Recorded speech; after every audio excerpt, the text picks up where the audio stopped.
సంబంధించినటువంటి ఒక రిజర్వాయర్లను అంటే దాదాపు ఒక 30 టీఎంసీలో ఒక 40 టీఎంసీలో నిల్వ చేసే రిజర్వాయర్లను మరి లేకపోవడం చాలా దురదృష్టకరమే. ఎందుకంటే ఇవాళ పైనుంచి నీళ్లు కిందికి వెళ్ళిపోతున్నాయి అంతే. ఊక మన ఇక్కడ జురాల కట్టిరు, ఏం లాభం జురాల కట్టి దాన్ని ఊక కింద నీళ్లు పోతూనే ఉన్నాయి. మనదే కృష్ణానది, మనం వాడుకున్న తర్వాతనే కిందికి పోవాలి వాస్తవానికి ఈ పరివాహక ప్రాంతం. మరి అంటే అంత పెద్ద మేధావులు అందరు ఉన్నా కూడా ఈ ప్రాంతం చాలా అన్యాయం జరిగింది.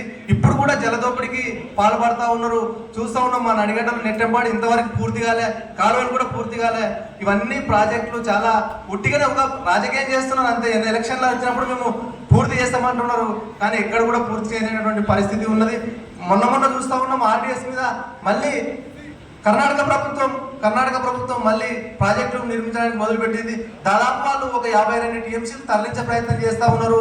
అక్కడ క్యూరిటీ డ్రింకింగ్ వాటర్ అని మళ్ళీ ఏదో నావెల్ రిజర్వాయర్, బ్యాలెన్సింగ్ రిజర్వాయర్ అని ఒక 50 టీఎంసీల పేరు దాన్ని కూడా తీసుకుంటున్నారు. అంటే ఒకవేళ వాళ్ళు ఈడ ప్రాజెక్ట్ నిర్మిస్తే ఇవాళ రేపు తుంగభద్ర నది ఎడారిగా మారితే కృష్ణానది కూడా ఎడారిగా మారే పరిస్థితి ఉన్నది. శ్రీశైలం నీళ్లు రావు, శ్రీశైలం నీళ్లు రాకపోతే నాగార్జున సాగర్ డ్యామ్ కూడా మరి అది కూడా ఎడారిగా మారే పరిస్థితి ఉంటుంది. సో కాబట్టి ఇటువంటి పరిస్థితులు ఉన్నాయి. కానీ ఇక్కడ ఒక విచిత్రమైన పరిస్థితి ఏంటంటే ఈ ప్రాంతంలో ఉన్నటువంటి నాయకులు అన్ని ఏ పార్టీలైనా సరే, పార్టీలకు అతీతంగా మాట్లాడుతున్నాం, నాయకులకు చిత్తశుద్ధి లేదు. ఈ ప్రాంతం మీద కేవలం రాజకీయం పంపం గడపడం కోసమే ఒక ఆ ప్రాంతాలను ఎమ్మెల్యేలుగా అంటే జీవోత్సవాల ఎమ్మెల్యేలుగా అంటే ఉన్నారు. కానీ వాళ్ళకు ఎమ్మెల్యేలకు ఒక విజన్ లేదు, ఒక మన్ను లేదు, ఒక పాట లేదు.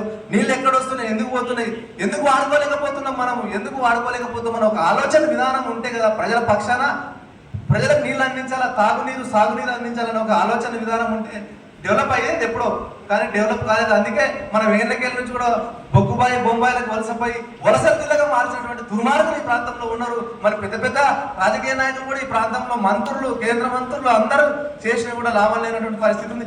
ఇప్పటికి కూడా సోయి లేకుండా ఉంటే ఎంత. ఇంకొకటి మనం ఒకవేళ సరే మన ప్రాంతం వాడు పెద్ద చెప్పినట్టు ఫస్ట్ ముఖ్యమంత్రి బురుగుల రామకృష్ణ అయితే ఇప్పుడు రెండో ముఖ్యమంత్రి మన పాలమూరు బిడ్డ పదే ఎక్కడైనా నేను పాలమూరు బిడ్డని నల్లమల్ల బిడ్డని అని చెప్పుకుంటున్నాడు. మన నల్లమల్ల బిడ్డకి ఈ ప్రాంతం పైన ఎందుకు సోయి లేదని మేము అడుగుతా ఉన్నాం. ఎందుకంటే మనకు కూడా హక్కు ఉంది. ఎందుకంటే మన ప్రాంతం వాడు మన ఉమ్మడి పాలమూరు జిల్లా బిడ్డ ముఖ్యమంత్రి అంటే సంతోషిద్దాం. కానీ ఈ ప్రాంతానికి ఏమి వచ్చి 3 ఏళ్ళు అయింది, బడ్జెట్ ఏమి, మరి నదుల గురించి ఎందుకు ఇంతవరకు రివ్యూ చేయలేకపోతున్నాడు. మన కర్ణాటకకు పోయిన తుంగభద్ర డ్యామ్ గేట్లని ప్రారంభించడానికి